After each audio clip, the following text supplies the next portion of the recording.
one of the things I've really learned more explicitly, I would say in the last 6 months, is to not win. I knew this already. Like in my clinical practice, I tried my best not to be right. So for example, as a clinician, you can dispense advice, and so it'd be quite easy, especially if I wasn't suffering at that time while practicing as a clinician, and the person was, I think, well, I've got my life together pretty well, and I'll just tell you what you should do. And sometimes people would ask for that, right? But it's not that helpful because, well, what the hell do you know about what they should do? You can introduce topics of conversation like, well, most people have friends and you don't seem to have any, and maybe you have a reason for that, and maybe it's a fundamentally valid reason, and that's not where your interests are oriented. Maybe you're particularly introverted, which doesn't mean you don't need friends.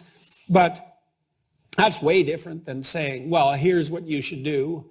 And the problem with here's what you should do is, first of all, as the psychoanalyst knew, you just set up resistances in people. And the reason, so they won't do it, even if they want your advice, and often they'll do the opposite, just out of spite, and probably they should, because they're basically saying, up yours. It's like, this is my life, man, not yours. And the other problem with advice is, well, let's say you take my advice, and then you go do something good. It's like, well, whose victory is that? Is it yours or mine? So did I just steal your victory? Well, that's not so good. And so I learned that pretty thoroughly as a clinician, not to do that, and hopefully as a husband and father, also not to do that. But in my talks with people like Sam Harris, I was more instrumental than I should have been. There were points I was trying to make, and I was trying to be right. And there's times for that, and there's partisan situations where only one side can win and another side has to lose. An election is like that. But I've really learned, I hope, that in the last 6 or 7 months to not do that, And so the last conversation I had with Sam Harris, which was 2 weeks ago, which will be released in a relatively short order, was by far the best conversation we ever had. And all I did was ask him questions. And that wasn't manipulative. It wasn't like, well, I'm going to, and no one here in the audience has done this yet, but lots of times people ask me questions. They're not questions. They're disguised criticisms, or they're statements of belief, or they're an observation that perhaps if my Christian beliefs, for example, were more fully differentiated, I accepted Christ as my Savior, that would be a good thing. That comes up quite often. And they're not questions. Like a question is something you want the answer to. Like actually, you want to know what the person thinks. And so all I did was ask Harris questions. And I learned all sorts of things about the way he thought that I didn't know, and about commonalities in our approach to problems that I didn't understand. And the conversation was much more enjoyable. I mean, the give and take of our previously more tendentious conversations had, what would you say? There was an element of sort of combative enjoyment to them. So they weren't nothing, and they were reasonably successful as public spectacles, and I suppose as philosophical investigations, but this was way better.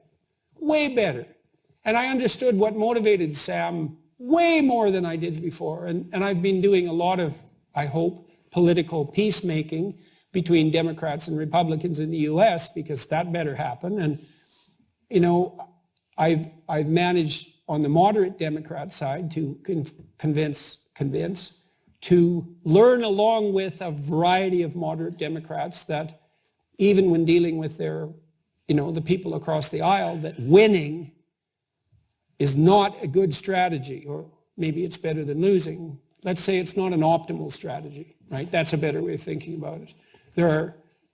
And if you're trying to win a conversation, that might be better than losing, but it's not as good as mutual elevation in the progression of the discourse. That's way better.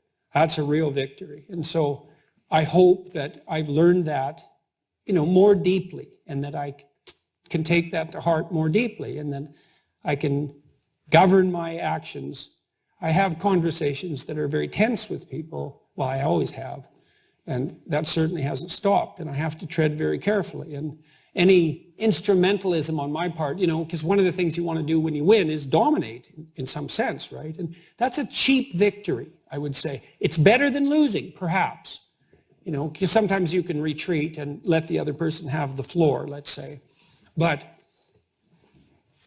it's not the optimal solution, not at all. And man, you just have no idea how far you can get with people if what you do is ask them questions because you're interested in what they think. And it's so damn useful for them because then in the discourse, they reveal elements of themselves that they really didn't know. And what's also interesting, I've seen people do this. I had a striking example of that within my own family where one of my family members had a grudge against another. And we waited it out instead of confronting it directly. And the person with the grudge laid out why they had the grudge. And it was a character description of the person they were angry with. And it was so unlike the person that while the person who had the grudge was revealing the story, they realized that this was some fantasy they'd concocted like 15 years previously and pretty much abandoned it right after the utterance. And so that happens frequently, if you really disagree with someone. First of all, that's interesting because you're wrong and stupid.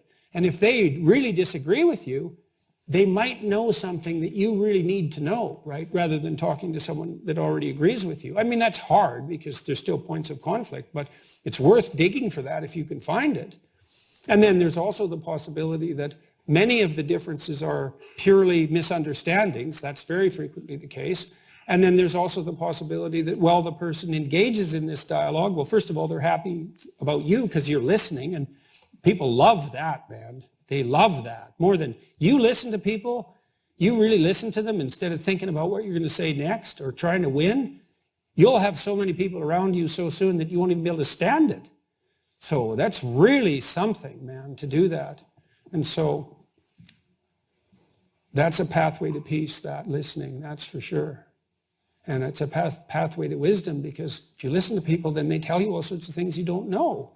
And that's true of people no matter their position in society, man. I mean, and that's another thing I learned in my clinical practice. If I was bored by my client, I was doing it wrong.